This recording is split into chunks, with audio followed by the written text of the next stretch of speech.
Hello everyone, welcome to Linus Nate TV on YouTube.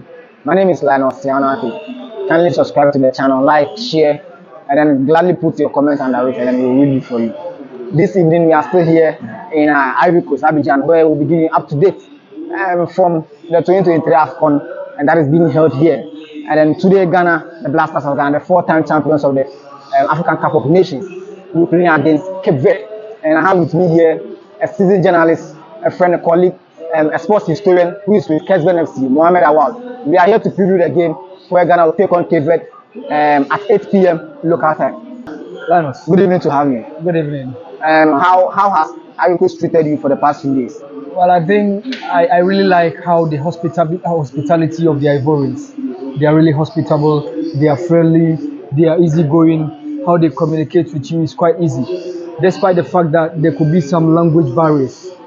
On some occasions, you might not understand the language that they are speaking. Right. Some French at times, when you get to some extent. But all in all, I think I've enjoyed the hospitality of the Ivorians. Like how they really organized the competition. Yesterday, we had one of the best and ever opening ceremony that went on during the recent Africa Cup of Nations. And truly, Abidjan and the rest of the other hosting cities, I believe, will host this competition to make it a success. Very good, very true. I can even attest to that. I've been with you for some few days and clearly we can see how organized the whole system has been. And just a quick one before we progress to the next stage of the set of questions I want to ask you. Ivory Coast played yesterday. So far, how can you rate their performance in terms of winning this trophy? Where a lot of people thought maybe it might going to be an easy game for the Ivory Coast to run riot over the Guinea-Bissau people, but it ended only in a 2-0 scoreline.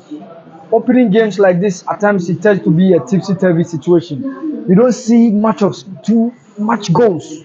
Maybe 3-1, 4-0. Opening games has been usually 1-0, 2-1.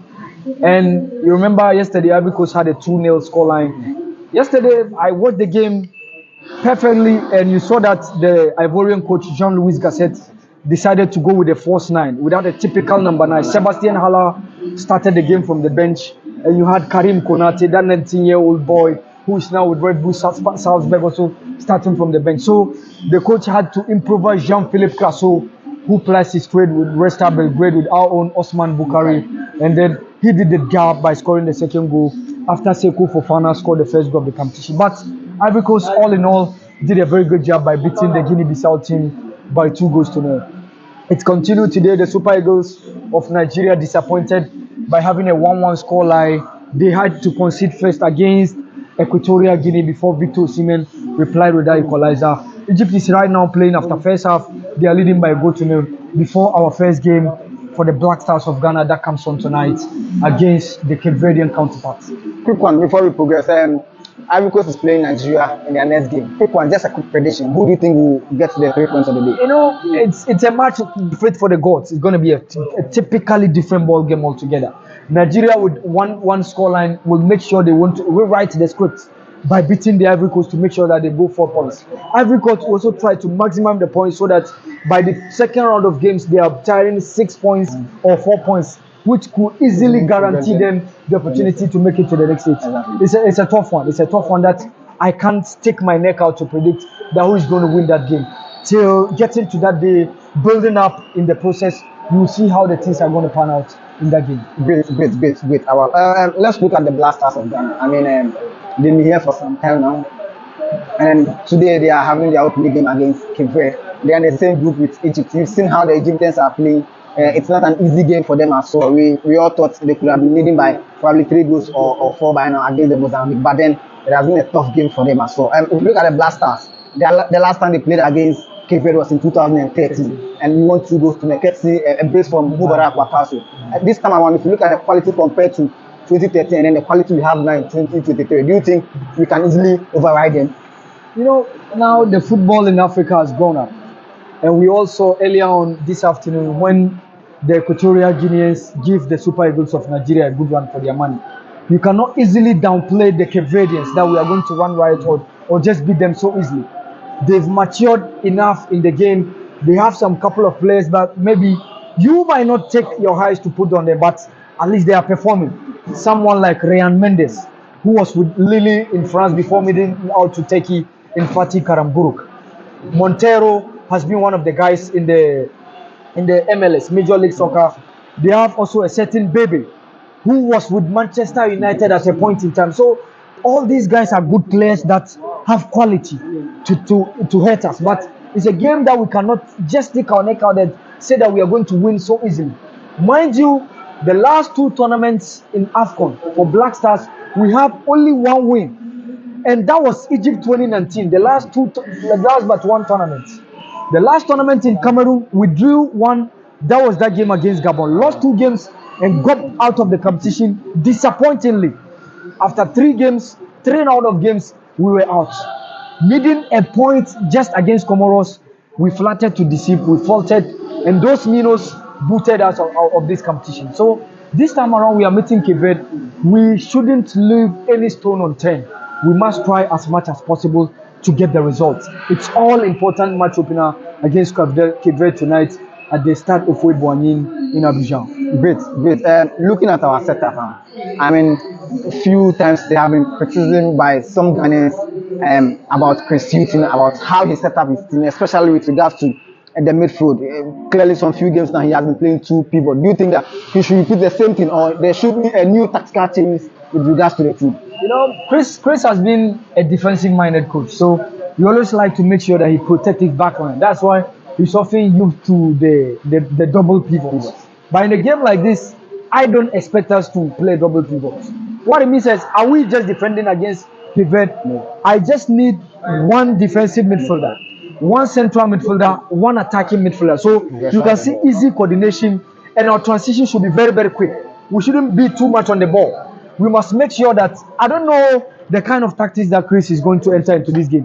Whether he's going to enter with a 3-back line with 2 wingers, 2 wing backs, and with the wing backs, are you going to even use defensive-minded wing backs on offensive? It all boils down to Chris Hughton.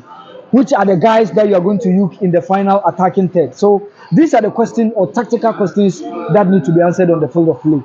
Chris Hughton, as a coach, has never won a game for match for Ghana outside Ghana. All the games that we've won under Chris Hughton are in Ghana. So Chris Hughton wins today's game, that will be the first time Chris Hughton wins a game for Ghana outside Ghana.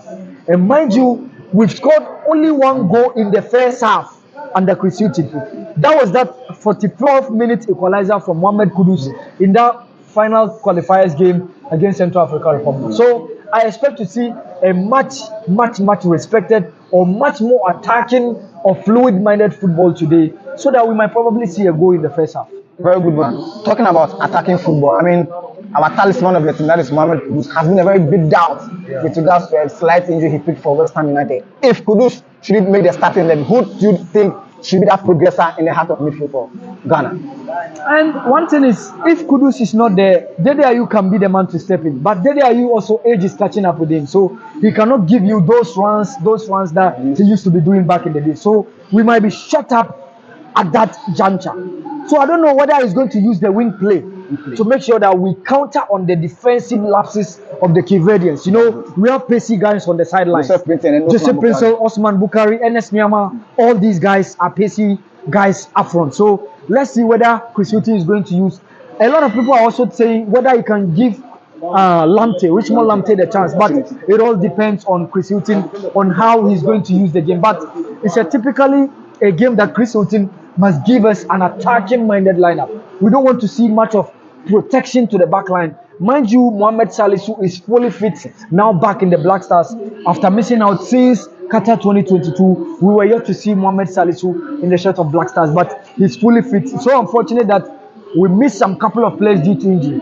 Tariq Lamptey should have been part of this squad. Thomas Partey should have been part of this squad. The same also applied to Daniel Kofi, but unfortunately due to injury, we missed them. But we are expecting a much more attacking approach from Chris Hughton tonight. Great. You are a very good reader of the game, a very good analyst of the game as well. You've been following the game for a very long time. If I should ask you to set up this team, how are you going to set up your team? For me, I would have preferred Dennis Odoi over Mohamed Ali Hussein, because it's a game that I want to go on attack. I want to know how you set up your formation. Are you going with a 4-3-1? I'm going for a 4-3-3. 4-3-3. 4-3-3. Who are your So Dennis back four? Odoi, Gideon Mensah, Salisu Jiku. Very good. These guys will be at the back line. So I play Abdul Samed Salis as my defensive-minded midfielder. I will play Majid Ashimeru as my CM, central midfielder. Kudus as my attacking-minded midfielder. Okay. So there will be a coordination between those three guys. With Inaki on the right, Jordan Ayew on the left, Antoine Semenyo leading the line as my 4-3-3 lineup. I think this is very solid. I mean, quick one before we leave. Your predictions for this game? Probably, I think we have to win. Even if it's going to take 2-1, 1-0, the most important is for us to get the maximum 3 points. Going to the second game against the Pharaohs of Egypt on Thursday. So I see Ghana winning today's game. Very good. Egypt is leading by a goal now. It has not been a very easy game for them as well. You've seen the first half. A quick one. Do you think this Blaster team will be capable of matching the Egyptians in our second game come January 18th on Thursday? Now, since we have some couple of players who are performing on the European front, Osman Bukhari has been in a top shape for his team Red Star Belgrade during the recent Champions League. Mohamed Kudus doesn't need any introduction.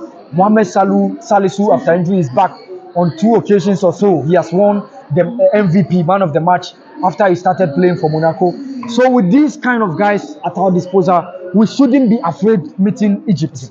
So we must have those guys who can easily or equally match them boot for boot in our second game. All right, Senior Awal, thank you very much for having us. Ladies and gentlemen, this is Lionel Sionate TV on YouTube, and my name is Lionel Sionate. I have with me here Mohammed Awal, a sports analyst, historian, and then a journalist with Kesben SC. We'll meet you another time. We are heading to the stadium, so we'll meet you another time.